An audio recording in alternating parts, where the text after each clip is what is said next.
आप में से कई ऐसे लोग होंगे जो लगातार कई बार इनके मन में भी सवाल आता होगा कि सर जब भी मैं कभी किसी चीज़ को लेकर के बैठता हूँ पढ़ाई करने के लिए, तो आप में से कई ऐसे मित्र हैं जो जिन्होंने मुझे टेक्स्ट भी किया था और पूछा था, आप उसमें से आप भी हैं, कि सर जब मैं पढ़ने बैठता हूँ तो मुझे नींद आने लगता है, मुझे पढ़ाई नहीं हो पाता है। और ये बहुत बड़ा एक कॉमन समस्या है हर एक स्टूडेंट के लिए, राइट।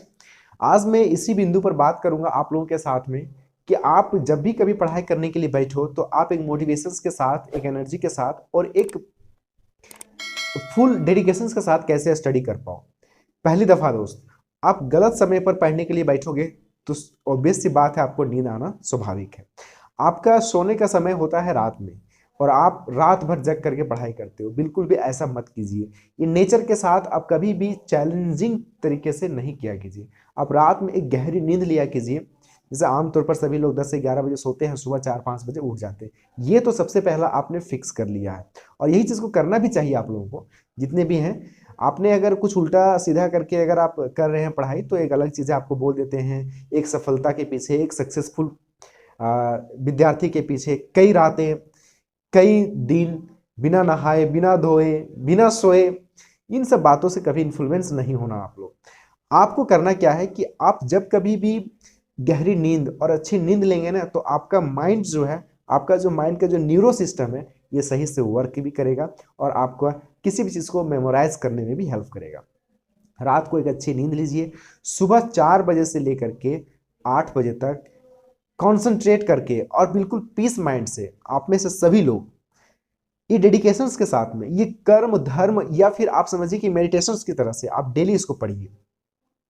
शाम 4 बजे, सुबह 4 बजे से लेकर के 8 बजे तक, उसके बाद का जो दिनचर्या है आप कीजिए। और जब भी कभी पढ़ने के लिए बैठें तो अपने मोबाइल को, अपने हेडफोन को, अपने ब्लूटूथ को या फिर अपने इलेक्ट्रॉनिक गैजेट्स जो हैं, इन तमाम चीज़ों को साइड रखिए। यहाँ पे एक सवाल आप लोगों का ये भी हो सकता है कि सर मोबाइल के हेल्प से पढ़ाई करता हूँ मैं।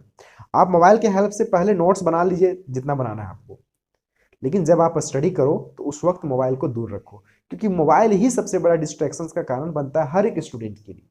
मैंने कई लोगों को देखा है जो थोड़ा सा कोई वर्ड मीनिंग आ गया तो तुरंत मोबाइल को निकाल लिया, और ये जो आपका कन्फ्यूजन्स और फ्लक्चुएशन का कारण बनता है, यही आपका कॉन्सेंट्रेशन को भंग करता है और आपका पढ़ाई में मन नहीं लगने देता है।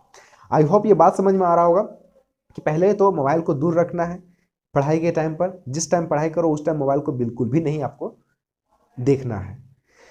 मोबाइल को बिल्कुल साइलेंट या ऑफ करके आप ड्रॉवर में रख दीजिए या बैग में रख दीजिए।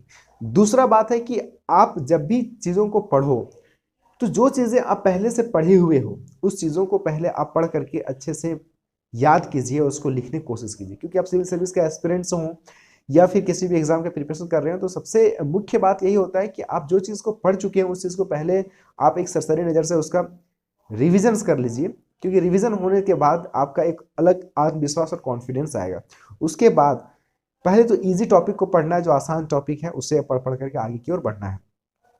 इन तमाम चीज़ों के अलावा आपको अपने हेल्थ पर भी कॉन्सेंट्रेशन रखना है कि आप अपने हेल्थ में सही समय पर खाना खा रहे हैं या नहीं खा रहे हैं, इस चीज़ पर भी ध्यान देना। और न्यूट्रिशंस फूड्स भी साथ साथ में लेते रहना, जैसे ड्राई फ्रूट्स हो गया, आपके दूध हो गए, मिल्क भी लेना है, साथ साथ में कुछ ये सब चीज़ों को सप्लीमेंट्स वगैरह भी लेते रहना है। साथ ही साथ एक और भी बात इसमें इम्पॉर्टेंट होता है कि जो भी चीज़ें आप पढ़ें क्वालिटी के साथ पढ़ें। ऐसा नहीं कि फिर बाद में इसको फिर से पढ़ूंगा। एक अगर आप शेड्यूल और एक अपना टेबल बना लीजिएगा कि मुझे इतने दिन में ये चीज़ को कंप्लीट करना है, तो ऑब्वियस ये है कि आप उस चीज़ को कंप्लीट कर लोगे।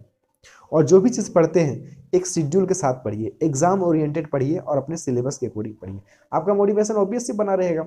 आप क्या करते हैं, कभी इस बुक को पढ़ें, कभी उस बुक को पढ़ें, और मल्टीपल सोर्स को अपनाने से अच्छा है कि आप किसी एक सोर्स को मल्टीपल टाइम्स आप उसका रिवीजन कीजिए। हर एक सक्सेस जो हुए हैं लाइफ में या फिर एग्जाम को क्लियर किए हैं, वे भी कहते हैं कि आप मल्टीपल सोर्स को ना लेकर के आप किसी एक रेफर्ड चीज़ों को, रिसोर्स को मल्टीपल टाइम्स उसका रिवीजन कीजिए, मल्टीपल टाइम्स उसको आप पढ़िए। हो सके तो उसमें आप करंट अफेयर्स की चीज़ों को आप उसमें ऐड ऑन कर लीजिए, लेकिन अपना रेफरेंस एक ही रखिए। उसी से आपको ज़्यादा स्ट्रॉन्ग, मजबूती और कॉन्फिडेंस बिल्डअप होगा और कॉन्सेप्ट भी क्लियर होगा। और कोई सवाल आप लोगों का, आई होप। नोट्स बनाने को लेकर के बहुत सारी बातें मैंने पहले भी किया हुआ। नोट्स बनाने को लेकर के है क्या कि आप जिस स्टैंडर्ड बुक को पढ़ते हो उस स्टैंडर्ड बुक को पहले 1 या 2 बार आप सरसरी नज़र से पहले पढ़िए, इंपॉर्टेंट चीज़ों को हाईलाइटर से हाईलाइट कीजिए, अंडरलाइन कीजिए और उसी का शॉर्ट नोट्स अपने कॉपी में बनाना स्टार्ट कीजिए। और कॉपी में एक बार मेहनत कीजिए, कड़ी मेहनत कीजिए और अपना नोट्स बना लीजिए। उस नोट्स को बार बार नहीं कि मैं फिर से झारखंड जीएस का नोट्स बना रहा हूँ, फिर से पॉलिटी का नोट्स बना रहा हूँ, फिर से ज्योग्राफी, आप यही चीज़ों में समय ज़्यादा बर्बाद कर लेंगे। तो नोट्स एक बार बनाइए, बहुत एक्यूरेसी के साथ बनाइए और प्रत्येक चैप्टर के बाद 1 या 2 पेज आप खाली रखा कीजिए। उसमें कुछ नए चीज़ों को अगर जोड़ना हो, कुछ चीज़ें संशोधन करना हो तो उसमें आसानी मिले आपको ऐड करने के लिए या फिर हटाने के लिए।